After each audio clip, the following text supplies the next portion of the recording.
Bonsoir, bonsoir. Comment allez-vous? Alors voilà, je vais essayer de faire une petite vidéo à propos de la néophobie alimentaire. Euh, voilà, la néophobie alimentaire qui est un problème, une problématique qui peut toucher les adultes comme les enfants. Alors moi, je vais en parler plus spécifiquement par rapport aux enfants parce que j'ai un petit garçon de 4 ans qui a ce problème. Enfin, pas diagnostiqué, mais voilà. Donc la néophobie alimentaire, c'est euh, euh, littéralement la peur de goûter des nouveaux aliments. C'est un problème qui est fréquent, c'est une difficulté qui est fréquente chez les jeunes enfants et qui en général passe au bout de quelques mois. Il y a beaucoup d'enfants qui ont des périodes où ils ne veulent plus rien manger, ils disent non pour tout, qu'ils n'aiment pas, etc. Mais en général, ça passe au bout de quelques mois. Donc en ce qui concerne mon fils,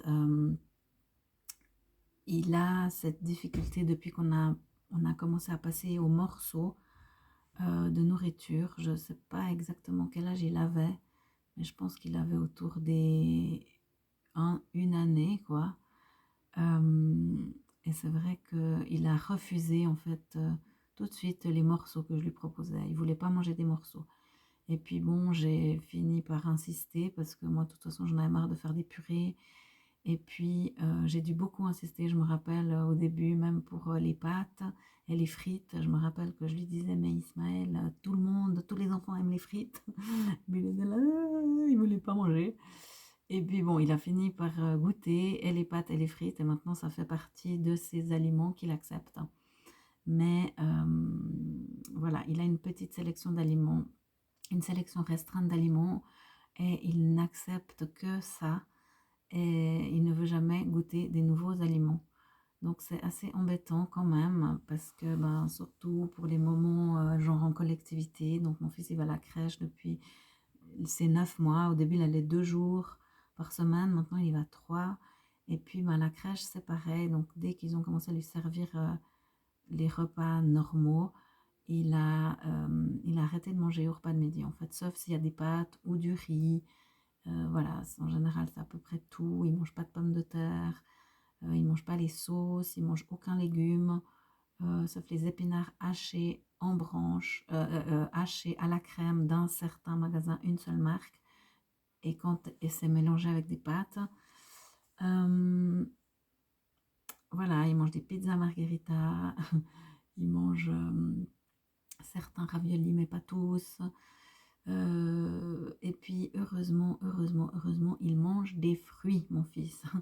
Donc voilà, ça je pense que c'est vraiment grâce à la crèche en fait, dans le sens que ben, quand il a commencé à manger avec le repas de la crèche, enfin justement à ne pas manger le repas de la crèche, à midi, il arrivait toujours au goûter aux 4 heures avec la dalle à faim, et puis du coup, dans les garderies, ils proposent toujours d'abord les fruits. Et là, mon fils, il a mangé des fruits depuis assez petit et ça fait partie maintenant des aliments qu'il accepte.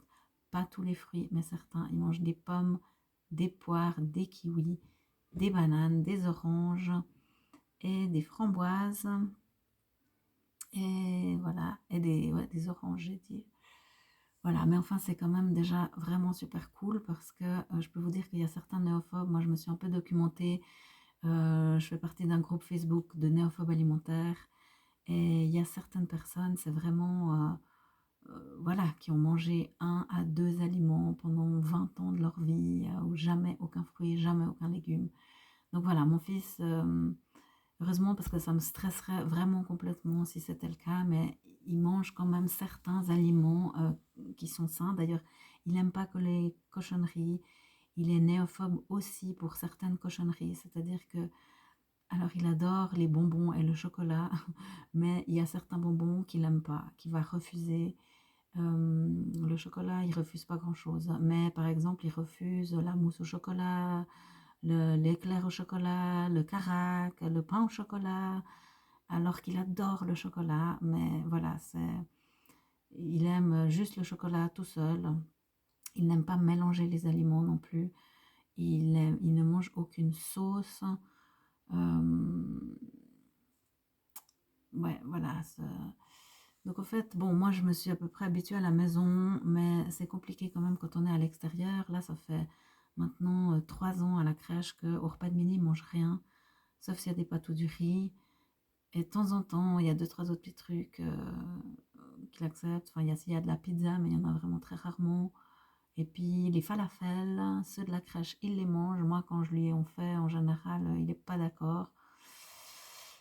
La viande, il mange seulement des boulettes de viande d'une marque, d'un magasin, et c'est la seule viande qu'il mange. Il ne mange pas de jambon, il ne mange pas de poulet, il ne mange pas de viande froide, il mange pas de viande, quoi. Même le blanc de poulet, les chicken nuggets, il accepte, mais pas tous. Et pourtant, quand je lui mets après du blanc de poulet dans son assiette, sans rien, il veut pas goûter. Bon, voilà, je vous passe les détails maintenant. Enfin, non, je vous passe pas les détails, je suis en train de vous les donner. Mais je vais arrêter avec tous les détails. Mais voilà, c'est pour dire que les gens, ils disent tout le temps, oui, mais il va pas se laisser mourir de faim, t'as qu'à te prendre moins la tête, et puis lâcher prise, et puis voilà, et puis tu verras, il mangera, et puis t'as qu'à juste lui donner ce que tu fais à manger, et puis s'il mange pas, il mange pas, et puis voilà, ça c'est pour moi c'est très difficile de faire ça parce que ben j'ai un stress en fait, ouais, j'ai quand même une angoisse qui, qui, qu'il n'ait pas assez mangé, que ça le mette de mauvaise humeur. Enfin, moi je fais un lien entre son, sa difficulté à manger et le fait qu'il est souvent de mauvaise humeur. J'ai un enfant qui est quand même un peu ouais, qui râle beaucoup, qui est grinche. Bon, après, voilà, c'est vrai que c'est pas forcément le seul facteur. Vous voyez, en le disant dans cette vidéo, je me dis, bon, Myriam, et c'est vrai, je me suis déjà dit d'autres fois, hein, il y a beaucoup de facteurs pour les enfants pour être grinche, de mauvaise humeur, avoir un caractère un peu difficile, être un peu à cran. Et une petite parenthèse, ben, ce sujet, c'est clair qu'il y a le parent qui fait miroir, et c'est vrai que moi, je me remets beaucoup, beaucoup en question à ce sujet-là, parce que moi-même, je suis une personne qui suis quand même stressée, qui monte vite les tours, qui suis assez angoissée en fait aussi, enfin même très angoissée. Et,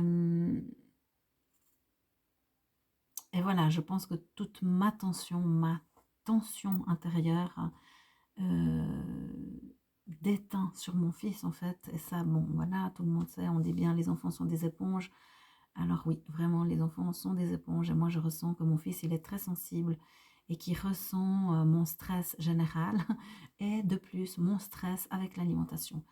Et après, bien sûr, c'est facile de dire il faut lâcher prise, mais quand quelque chose nous stresse, c'est pas facile de lâcher prise. Bon, voilà.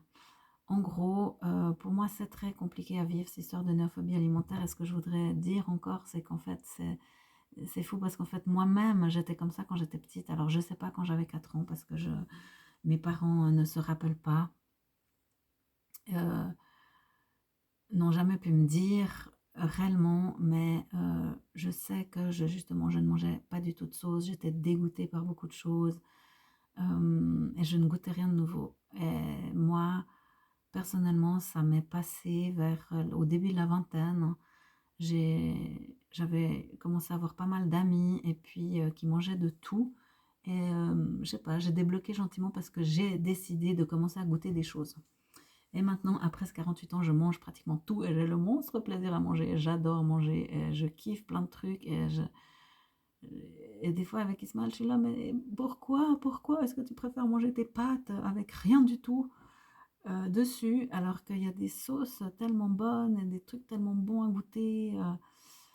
Le gratin de pommes de terre dégoûte complètement mon fils. Et d'ailleurs, parce qu'une fois, j'ai méga insisté pour lui faire goûter, en fait. Et je pense que je l'ai traumatisé. Je m'en veux horriblement euh, de cet épisode. Et d'ailleurs, je le lui ai déjà dit plusieurs fois à mon fils, on en a reparlé. Voilà, j'ai pété un plomb ce jour-là. Et puis, j'avais fait du gratin. Et puis pour moi, le gratin de pommes de terre, c'est tellement bon. J'étais sûre qu'il allait aimer. Et je me suis dit, mais c'est tellement bon, quoi. Tout le monde aime le gratin de pommes de terre. Et puis bon, bref, j'étais nerveuse, j'étais stressée. Il voulait pas manger. J'ai pété un câble. Et puis j'étais là, ouvre la bouche et tout. Puis mon pauvre chéri, il a fini par ouvrir la bouche et puis je lui ai mis une cuillère de gratin de pommes de terre dans la bouche et puis en fait il a vomi. Et ouais, et du coup, enfin là, je me suis tout de suite dit, putain, là t'es allé trop loin quoi. Mais voilà, bah c'était fait et puis je pense que cet épisode-là, il n'a pas du tout aidé. Voilà, après voilà, je sais que ça sert à rien enfin tous les parents font des erreurs et je me suis déjà excusée pour ça plusieurs fois auprès de mon fils. Je lui ai dit, je lui explique plein de choses à mon fils, mais voilà. En gros, ça c'était pour vous raconter, je sais plus quoi, j'ai perdu le fil. Euh, ouais, ben voilà, que ce problème il est stressant pour moi. Et je pense que c'est stressant pour mon fils aussi de me voir stressée avec ça. Enfin bon, bref. Ce que je voulais vous dire, c'est que, et après je vais arrêter parce que ça fait déjà 10 minutes, mon problème, ma question que je me pose, ah oui, j'étais en train de parler que moi-même j'étais comme ça quand j'étais enfant, ouais, j'étais aussi comme ça. Après, j'ai l'impression que mon panel de nourriture était un peu plus large que celui de mon fils, mais en fait, peut-être que je me trompe. Je pense que ma mère, ça la rendait folle, probablement que ça la stressait complètement aussi. En tout cas, j'ai vraiment l'impression que moi, avec mon fils, je reproduis quelque chose que j'ai dû vivre.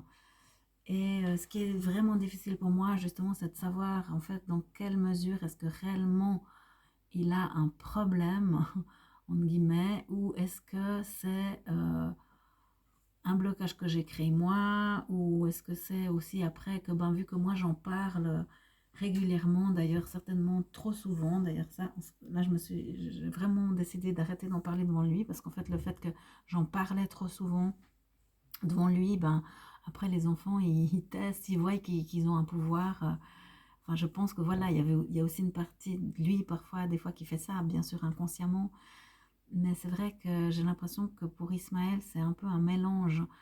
Parce que c'est-à-dire que parfois il exagère vraiment, donc genre il y a des aliments, je sais qu'il les mange, et d'ailleurs maintenant je sais plus jamais, plus jamais, jamais, jamais, je lui ai fait ouvrir la bouche et lui faire manger quelque chose, mais voilà, après il y a des trucs, je sais qu'il mange, et je sais qu'il a faim, mais tout simplement, ben ça lui convient pas, il a pas envie de ça, à ce moment-là, donc là, quand il fait ça, moi ça m'énerve, vraiment, parce que je me dis, ben, il a faim, et puis après, il va être de mauvaise humeur parce qu'il aura le ventre vide, et puis il va me demander des cochonneries, et puis on sera pas à la maison, et puis du coup, je pourrais pas lui donner un truc pas trop cochon, et puis moi, je vais subir sa mauvaise humeur, quoi.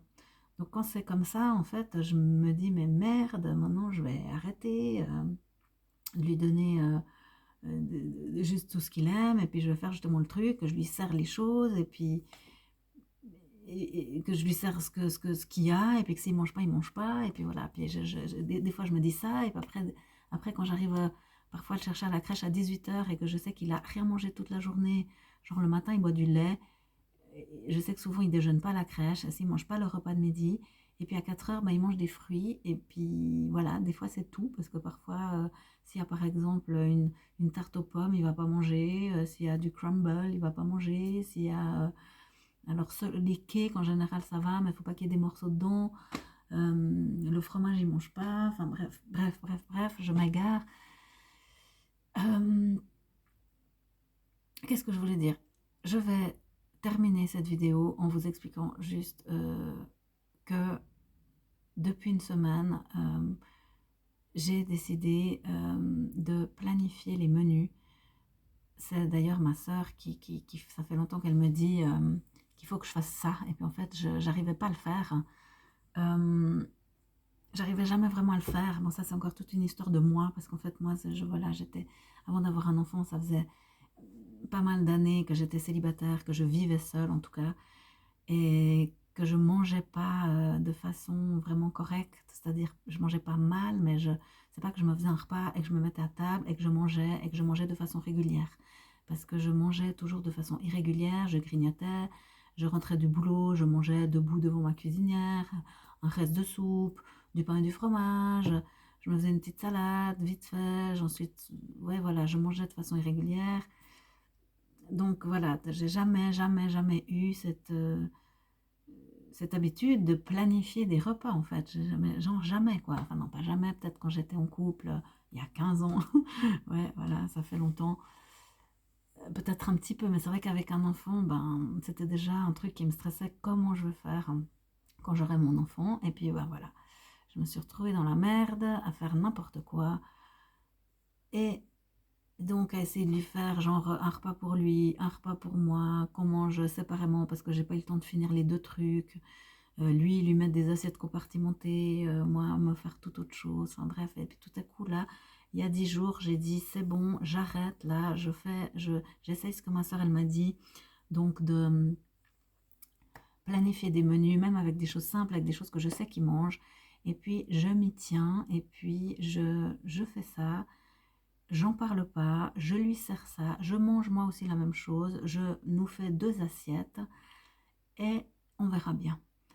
Et donc j'ai fait ça la semaine dernière et puis cette semaine, non en fait cette semaine, bon bref ça fait 10 jours à peu près. Et je voudrais juste dire que franchement ça se passe relativement bien. Alors Ismaël il râle, il ne mange pas des nouvelles choses, mais j'ai fait en sorte quand même, j'ai pas mis des trucs hyper difficiles. J'ai fait en sorte pour l'instant d'avoir des menus où il y a toujours au moins une chose que je sais qu'il accepte de manger. Mais j'essaie toujours de mettre du coup 3 choses dans l'assiette. Enfin 2 ou 3 ou 4, mais lui faire la même assiette à lui qu'à moi. J'ai viré les assiettes compartimentées et les assiettes pour les gamins, quoi. Je lui mets la même assiette que pour moi, des services d'adultes, je lui mets tout comme moi. Et puis voilà. Et puis voilà. Et puis alors il vient, il arrive, puis il dit je veux pas ça. Puis moi je lui dis juste écoute Ismaël, voilà, si tu veux pas tu manges pas, mais tu viens, tu t'assieds un moment à table. Moi je vais manger et puis voilà, puis après je dois quand même insister un peu pour genre s'il y a quelque chose dans l'assiette que je sais qu'il mange, là je lui dis mais quand même là genre il y a des pâtes aux épinards, tu les manges s'il te plaît, t'en manges un petit peu. Ou il y a un chicken nugget, le chicken nugget tu peux le manger. Parce que souvent il dit non, non, non, non, non, il fait tout un cirque là, puis tout à coup il commence à manger quoi. Puis en fait il mange quoi. Je sais pas pourquoi il fait une espèce de cirque, hein. Enfin bon bref. Je vais m'arrêter. Je voulais juste dire que je suis assez contente de voir que ça marche, que moi j'arrive à... justement, j'ai l'impression que je me suis, avec Store, d'avoir décidé de planifier des repas, je me sens hyper organisée cette semaine. J'ai l'impression que j'ai géré ma cuisine comme ça faisait longtemps que je n'avais pas géré, quoi. Et d'ailleurs, j'ai fait un petit TikTok là-dessus où je me suis demandé si c'était pas mes compléments alimentaires. Non, mais je rigole, mais c'est juste qu'il y en a un quand même que je prends régulièrement. Là, c'est le nitro. On ne voit rien du tout, le nitro, mais c'est des petites gouttes là à mettre sous la langue. Et puis ça, je le prends depuis à peu près 15 jours. Et les autres, j'ai commencé cette semaine. Et voilà, ça peut-être rien à voir du tout, mais en tout cas, j'ai eu l'impression d'avoir l'esprit un peu plus clair cette dernière semaine, ces 10 derniers jours, on va dire. Après, voilà, j'ai aussi perdu mon papa la semaine dernière et c'était très très compliqué. La fin de vie de mon papa qui était ces 3 derniers mois et ces 3 dernières semaines, enfin ces 4 dernières semaines et maintenant il est parti. Donc voilà, enfin il y a eu beaucoup de changements, je ne sais pas pourquoi je vous dis ça, ça n'a plus rien à voir avec la néophobie, c'était juste pour faire une petite parenthèse à propos de ma vie et pour clore cette vidéo. Donc voilà, je dirais que je referai certainement des vidéos sur la néophobie et sur l'évolution de mon fils. Je sais que ça pourrait vraiment aider des gens. Il y a des parents qui sont vraiment dans la détresse avec les problèmes de néophobie de leur enfant. J'en profite pour faire un peu de publicité pour moi-même. Donc, je vais être diplômée de réflexothérapie d'ici le mois de juin. J'ai fait 2 ans d'école en cours d'emploi, bien sûr. J'ai une formation d'infirmière également. Donc là, je fais des massages chez moi. J'ai ma table de massage. Je peux aussi me rendre à domicile si ça vous intéresse. Et puis, je fais aussi de l'aromathérapie. Donc, je peux vous donner des conseils avec des huiles essentielles. Je fais une école professionnelle d'aromathérapie. Je ne suis pas diplômée, mais je fais des modules. Et puis, bien sûr, si vous êtes intéressé par les compléments alimentaires, faites-moi signe, vous pouvez en acheter ou même devenir partenaire. Allez, mon Dieu, j'ai parlé 20 minutes. Je vous souhaite une toute belle soirée, journée,